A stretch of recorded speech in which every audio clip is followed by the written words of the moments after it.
Retro. Hey, this is Catherine Tabor, Senator Padme Amidala from Star Wars The Clone Wars, and you're listening to Jay and Dennis on Podcast Stardust. Stay on the light side.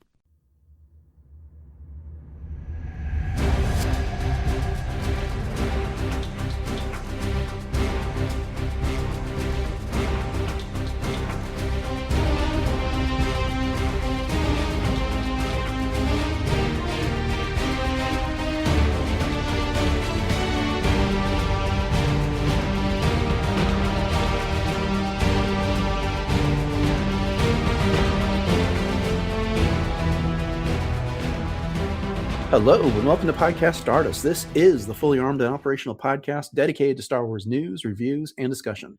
I'm Dennis Keithling. And I'm Jay Krebs. And we're wrapping up yet another week with a look at some recent Star Wars news. But before we get into that, Jay, you want to remind everybody where we can be found on social media? Absolutely. So it's really easy to find us. We are on Facebook and Instagram most conveniently at Podcast Stardust. Yeah, and mainly Instagram at this point, because I have been terrible about updating the Facebook page. But I just haven't had time. And I need to go back and get some more of their posts up there. And I look forward to hearing from people once I do. But I apologize for that. But with that said, make sure you go check out what we got, all of our posts over on Instagram. Lots of stuff about our show there.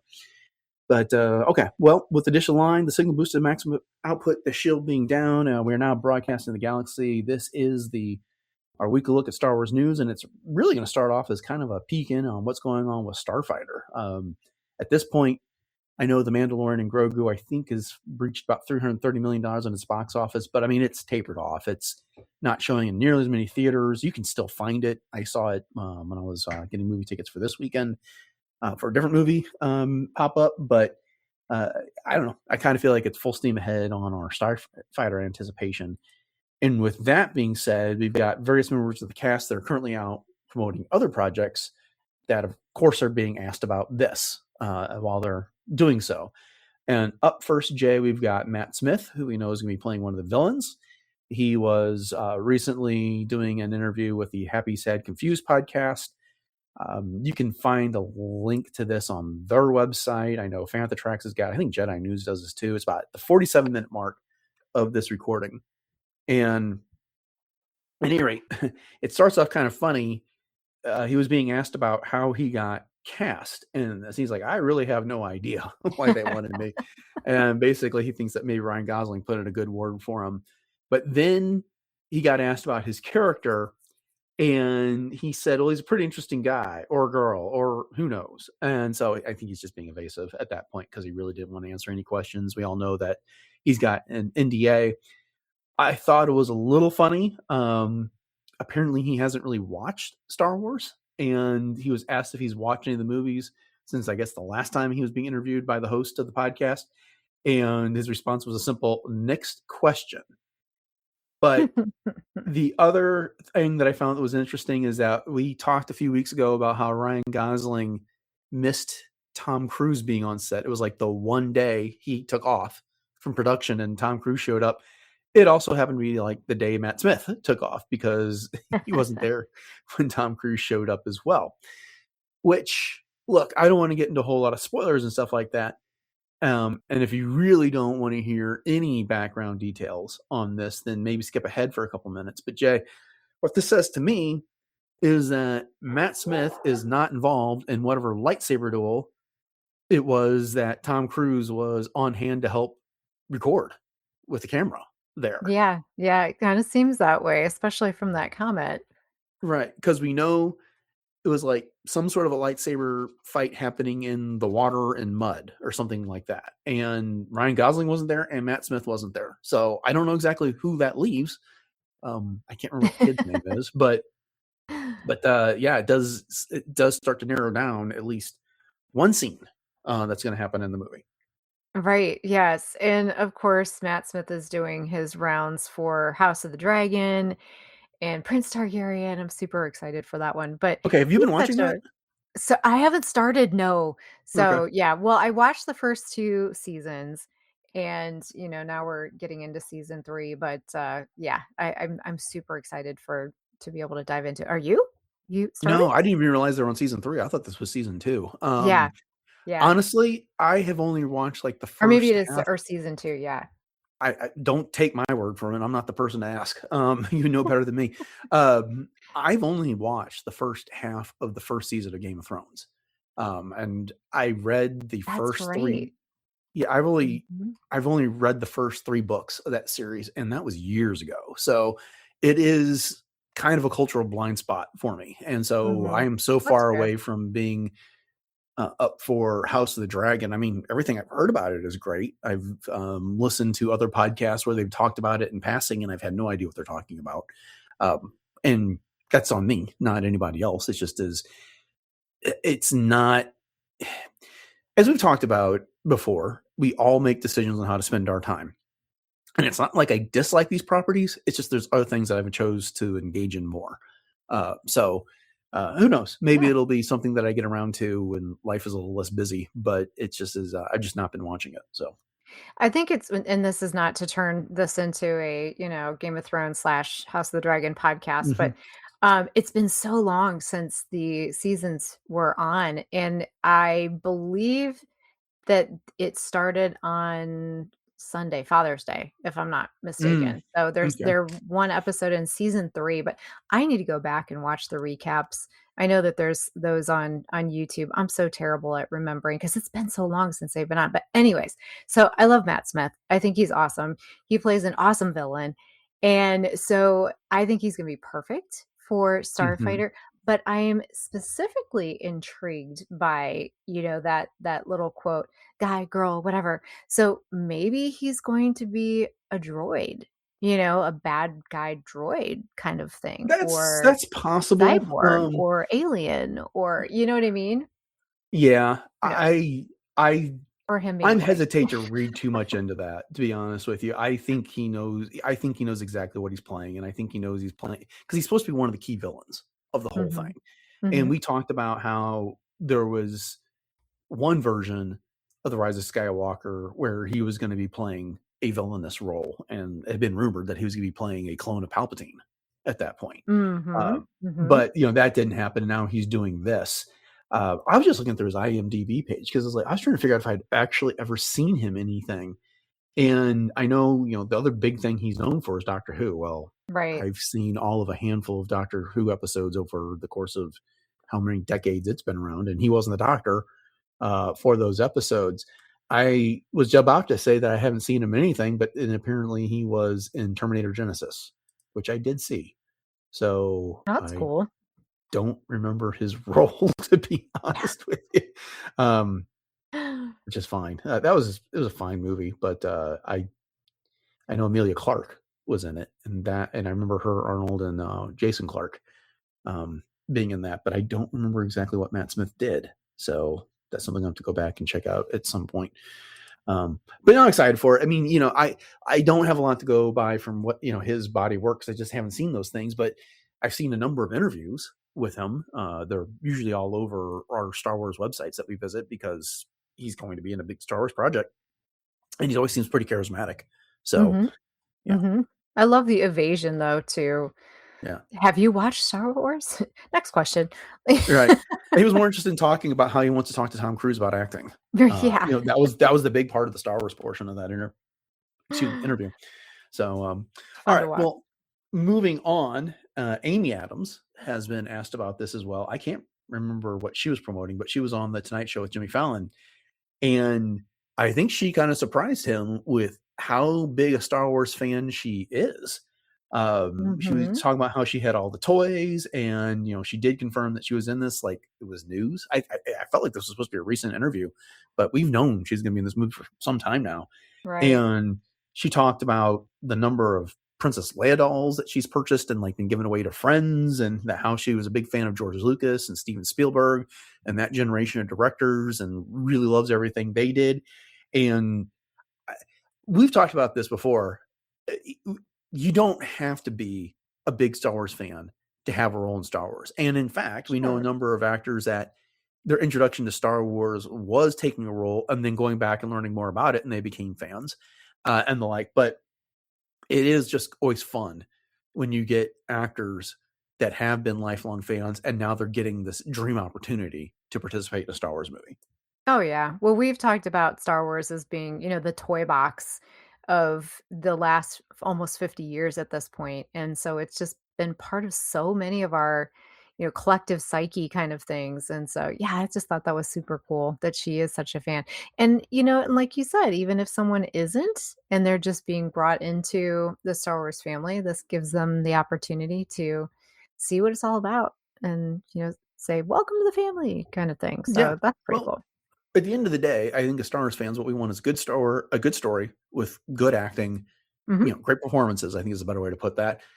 A good score from the likes of, I don't know. John Williams can only do this for so much longer, so I hesitate to mention him anymore. I mean, he just did the soundtrack for Disclosure Day, but that might be the last project he does. But anybody else, whether it's Michael Giacchino, whether it's Loa Goranson, you know, John Powell, we want those type of things, good special effects, good story, this, that, and the other. And if they, and if it means you bring in an actor that just isn't familiar with the show, fine. I don't care. Just give me the good Star Wars story. And Mhm.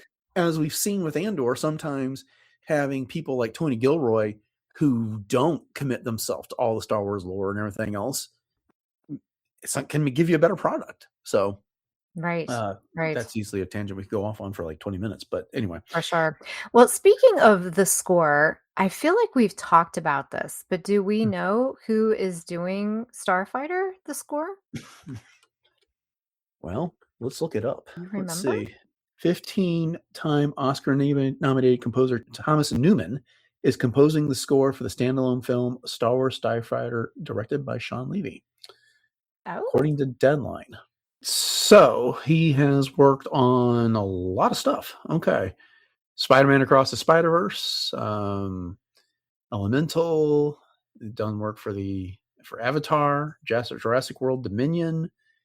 Um, what what stands out to you from The his Shawshank Redemption, oh, I had one not of my scrolled that far down favorite his movies of all time. And he did Finding Nemo too, and yeah, Wall-E. Skyfall. So, So he's done James Bond work. So yeah, he's got quite the career yeah, here. very eclectic. Been nominated for 15 Oscars. Wow. Okay, so it seems like we're in good hands when it comes to the music for Starfighter. There you Uh, go. You heard it here okay. first, people. Or maybe not first, but you heard it here. Well, we're hearing it first for the first time here, and we're sharing it with y'all. So if you get your There news you from go. us, you're hearing it for the first time. Perfect. Okay. Well, the last bit that we've got on Starfighter is that there is going to be some footage shown in Barcelona at Cine Europe, or at least this is the report. And this is a new event to me that I'm not familiar with, but apparently it's a yearly event that happens over in Barcelona that allows studios to share what they have coming. And it's been reported that some footage from Starfighter, some completed footage, is going to be shared there as part of their showcase, along with footage from Avengers Doomsday, Gatu, Hexed, Ice Age Boiling Point, Moana, The Dog Stars, and Whalefall. And the other news coming out of this report is that Starfighter is also going to be released as on Infinity Vision, or certified for Infinity Vision. I didn't know what that was when I read that, so I had to look it up. And apparently, it is Disney's new certification for like the standard they want this movie shown in, which includes like the largest screens, laser projection, premium auto, and the first movie that's going to be certified for this Infinity Vision format is going to be Avengers Endgame's re-release this fall, and then Avengers Doomsday. And so it's not necessarily that it's a new technology; it is a branding thing, I guess, that Disney is using to say, if a movie theater is telling you that they're presenting this Infinity Vision, you know you're getting a certain quality of projection, sound, and screen size. So, I mean, I guess you could say Infinity Vision the way you say IMAX is the idea behind that. Interesting. Well, I'm glad that you dropped that knowledge because I have never heard of that either. So that is that now is that something that, I wonder if that is ILM slash Lucasfilm, adjacent kind of thing, because obviously that's Well, kind of been the standard for a lot of things too. I don't necessarily think it is, because, I'm thinking of like THX Sound that we had in a while, that was Mhm. a thing that they promoted to actually go into see. I think it's just a you can I think it is like, I don't know how it works, but I'm envisioning something more like it's an application process. Does your theater have this quality of laser projection? Check. Does it have this Ah, size of a okay. screen? Check. Mhm. Do you have, what's your sound quality? If it meets, these one of these things, then check. Then you can promote that you're showing this in Infinity Vision. I don't think it didn't come off to me like it's a new technology so much. Mhm. It is if you can promote you're showing this project in a vision division if you meet these standards. So that's something to look for. It's kind of like, I don't, for me to go see something in an IMAX projection, I have to travel a bit. That's not actually true. There is like a certified IMAX theater that is a bit of a travel, but then there's like AMC theaters that claim to show things in like IMAX, but I don't think it's quite the same.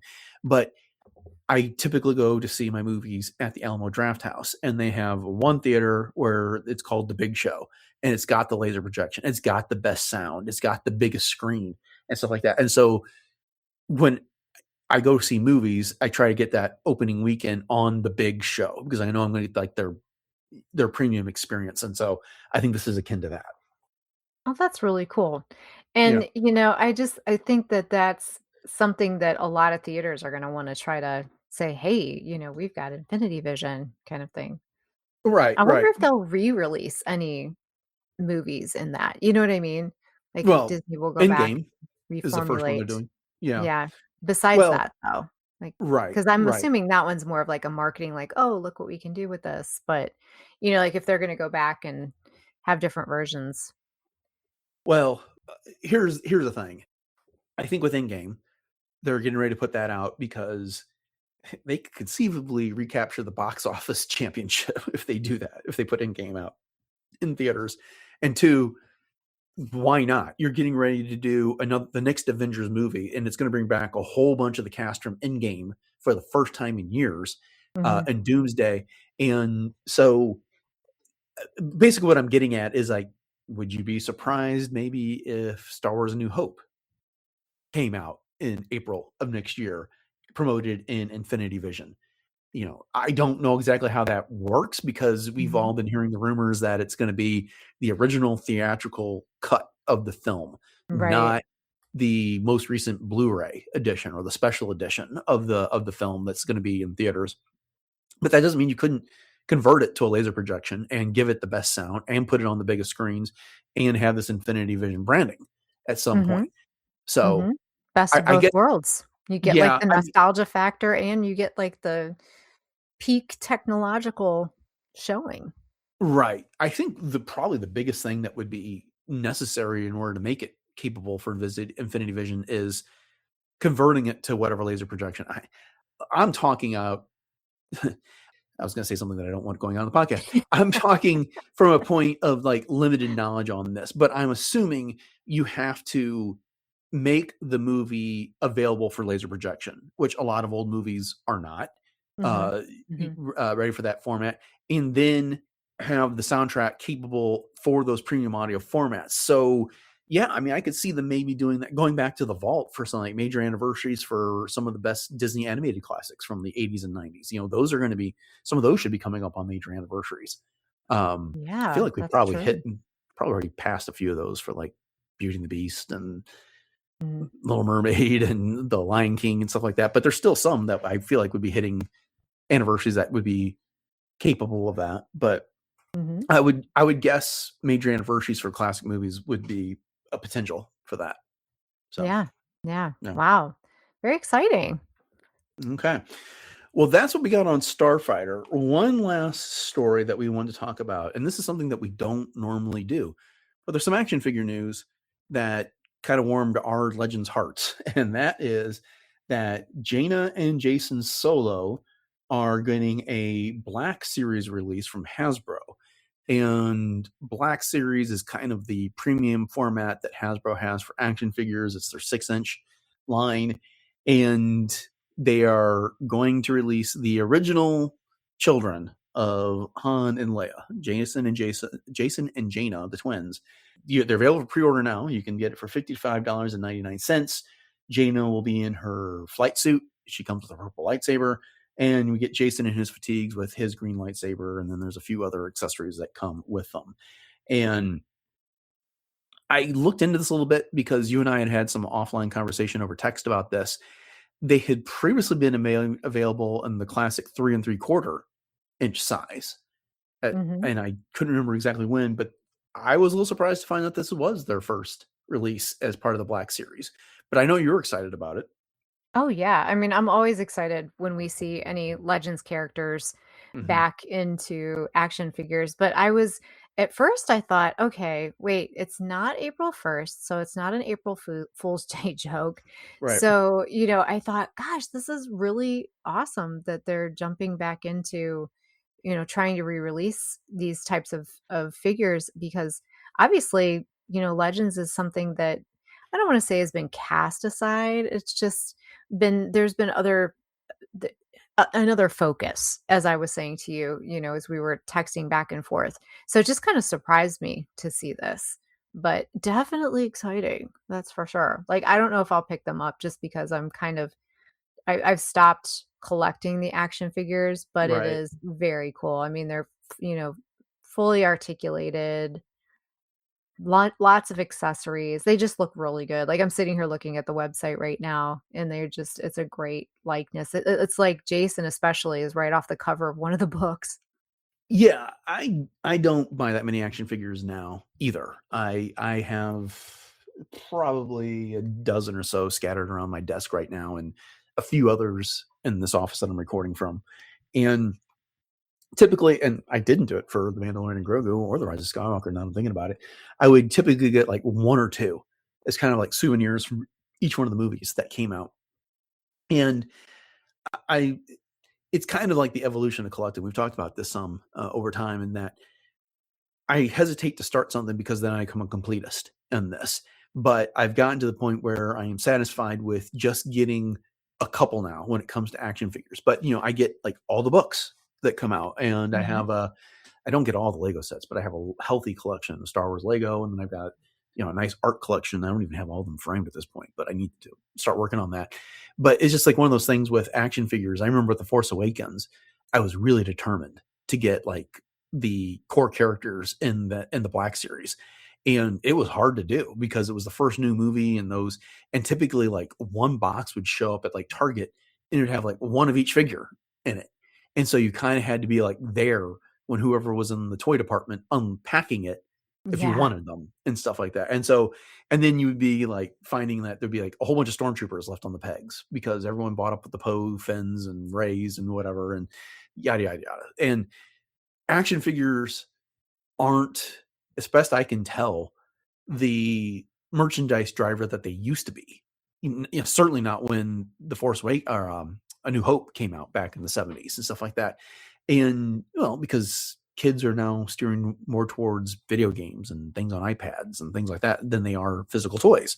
And that's great. It seems to me that action figures, for as many kids that are playing with them, there's a lot more collectors that are getting these and keeping them in their packaging, or if they're taking them out of the packaging to pose them, whatever, or getting two, like one to keep in the packaging, or one to, and then one to play with, collect, pose, Right. do whatever they want to do with and stuff like that. But at any rate, it is cool to see them. I don't know exactly what the motivation was for putting these characters out, from in this, other than some guesses. In one, it's that they do need a steady stream of new characters, new figures from Hasbro to keep collectors interested, and that's what they do. Their Yep. job is to make toys, is make action figures, and based on, I signed up for their email mailing list years ago. When it was like the first HasLab project, so I think that was Jabba's sail barge. I think it was the Mhm. first one, Mhm. and just to get updates on it. And so now I get these things, and new Transformers, new GI Joe, new Star Wars, and stuff like that comes out. So that's how I heard about this. And so I think part of it is simply because it's another product to put out there for collectors. But we've talked about it that we were super fond of these characters back in the Legends days and stuff. Oh, And yeah. there was a time before Legend, what now is Legends got set aside as Legends, that Jaina and Ben Skywalker, Luke and Mara Jade's son, were poised to like take over the Star Wars storytelling. They were essentially retiring Luke, Han, and Leia. There was I think a Crucible, or was the name of the book? I can't remember exactly. Where it's supposed to be. Spoilers for Legends. So if you don't want to know the fate of some of these characters, Jaina kills Jason in Legends because he falls to the dark side, and she's kind of she's the sword of the Jedi, which was a really interesting development in Legends there.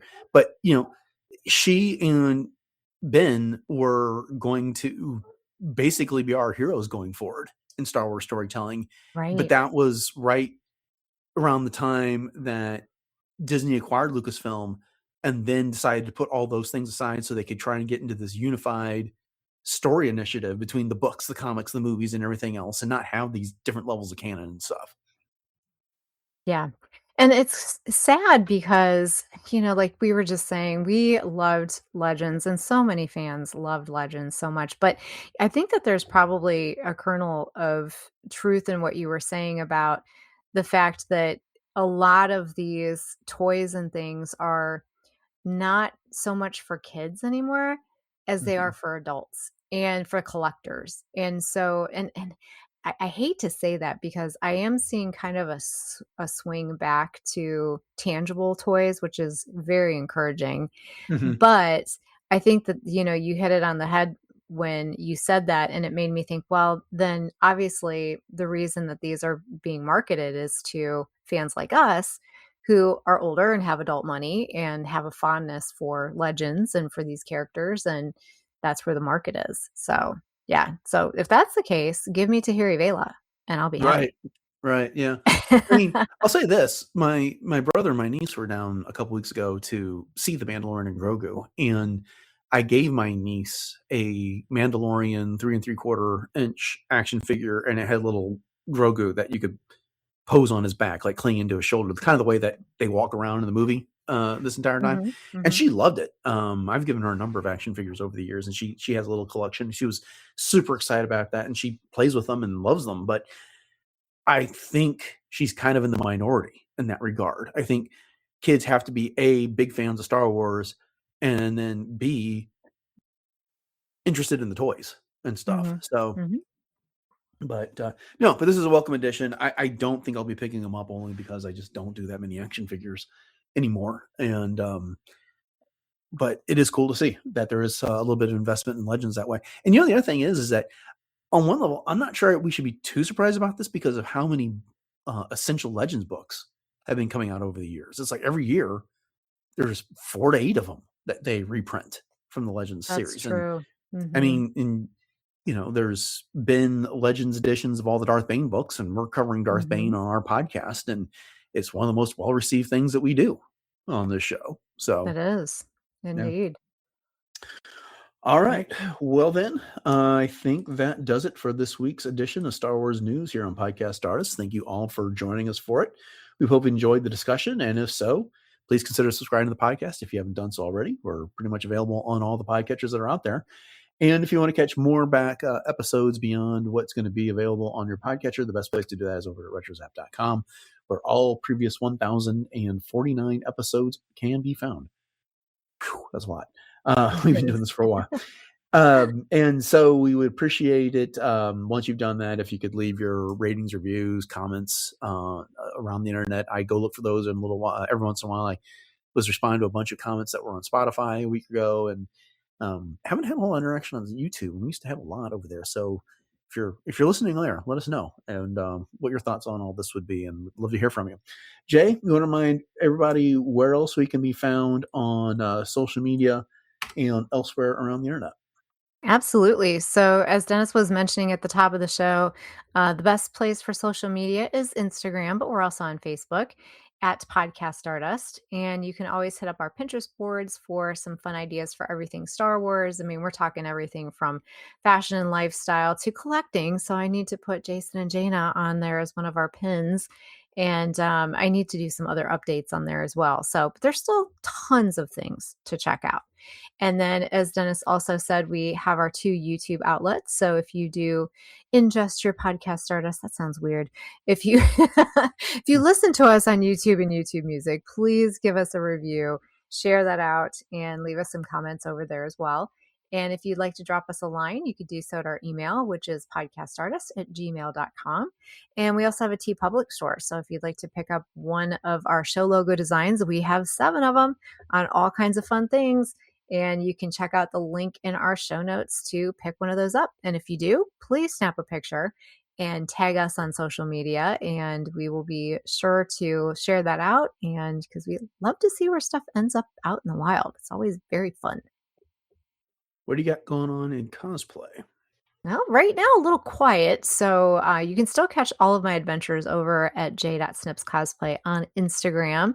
So just had a really crazy busy summer, which is a good thing, but not a whole lot of time for cosplay right now. So going to be getting back into that, I'm sure, come the end of summer, early fall. So once again, check out all of those past adventures on j.snips cosplay. All right, upcoming on the show on Monday, we'll be getting into the first episode of season 4 and on the Clone Wars rewatch. And then on Wednesday, we'll be discussing chapters 16 and 17 from Darth Bane, Path of Destruction as part of our Darth Bane book club. So with that, thanks for listening to episode 1050 of Podcast Stardust, everyone. Have a great weekend, and until next time, may the Force be